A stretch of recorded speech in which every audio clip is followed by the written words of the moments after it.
مرحبا، يعطيكم ألف عافية. معكم ميس البرشا وأهلا وسهلا فيكم بقناتي. رح نحضر مع بعض أسهل وأروع طريقة للمعروق، ورح نحضر كمان محسن للعجين، وبنفس الوقت رح نحضر أطيب وأسهل حشوات ممكن تحشوا فيها المعروق. شوفوا معي العجينة قديش طرية وناعمة ومثل القطن، طبعا بسبب محسن العجين اللي رح نحضره مع بعض. كلنا بنعرف انه المعروق له طرق كتير، وهي وحدة منهم بتمنى تعجبكن وتجربوها. على فكرة هذا المحسن تقدروا تستخدموه لكل أنواع المعجنات سواء الحلوة أو المالحة. ومثل العادة خلونا نبدأ بسم الله. أول شي رح ضيف 40 جرام طحين مع 200 ملي مي، وبحركهم بسرعة ليصير معنا القوام تقيل. بخليه على جنب لحتى يبرد. هلأ بالعجانة رح ضيف الطحين، بعدين رح ضيف الخميرة، الباكينج باودر، الملح، الفانيليا، هلأ المحلب واليانسون والسكر والحليب البودرة. بحرك المكونات الجافة، بعدين بضيف بيضتين، وكمان بضيف تقريبا نص كمية المي. بضيف المي، بعدين بضيف الحليب. بس في ملاحظة، مثل ما بتعرفوا انه الطحين بيفرق من نوع لنوع، لهيك ممكن تحتاجوا تزيدوا او تنقصوا حسب النوع المتوفر عندكم. وهلأ عم ضيف الزيت،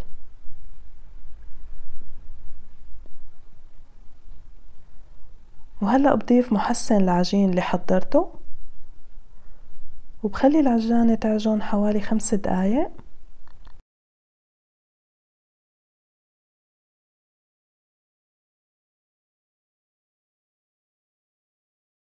بعد إضافة الزبدة خليتها تعجن حوالي 10 دقايق على سرعة متوسطة، لحتى صارت معي العجينة بهالشكل. حطيتها بصحن مدهون زيت، ودهنت سطح العجين كمان بالزيت وغطيتها، وخليتها بمكان دافي تختمر حوالي ساعة. بهالوقت أنا بلشت أحضر الحشوات. أول حشوة هي عجينة التمر مع السمنة والقرفة. عجنتهم منيح مع بعض وحطيتهم على جنب.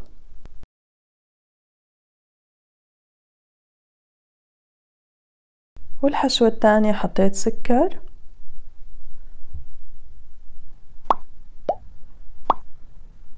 وضفت جوز، بعدين ضفت قرفة وكاكاو، واخر شي حطيت زبدة وحركتهم مع بعض.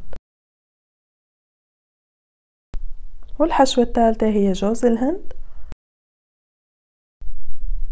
بعدين حطيت معها لوز مطحون وقشطة وحليب مكثف محلى، وعجنتهم مع بعض لحتى صاروا معي بهالشكل.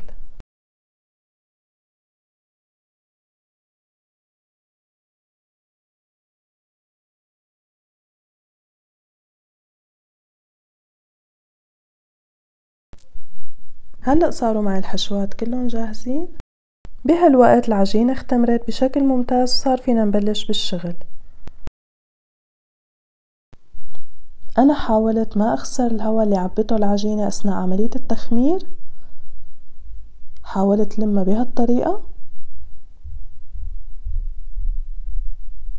وقطعتها لقطع متساوية.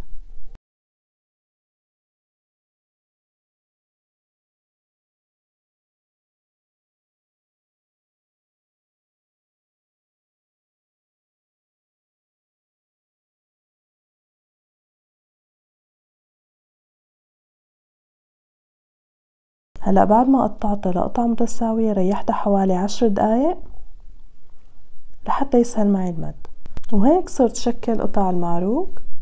طبعا هذا ذوق شخصي. هذا شكل بسيط دائري. بس مديت العجينة، حطيت الحشوة وسكرتها، وبس هيك.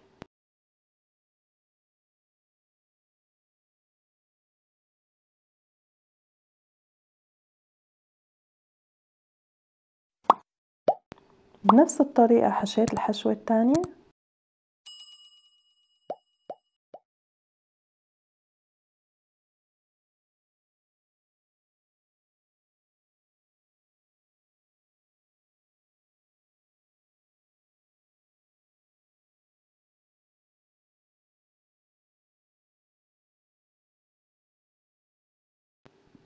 وهي القطعة الثالثة.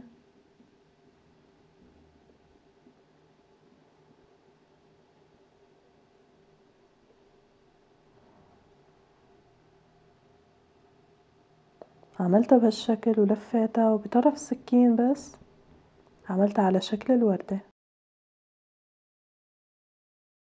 هلأ بخلي القطعة كلياتها ترتاح حوالي نص ساعة، بعدين بيطلعوا معي بهالشكل.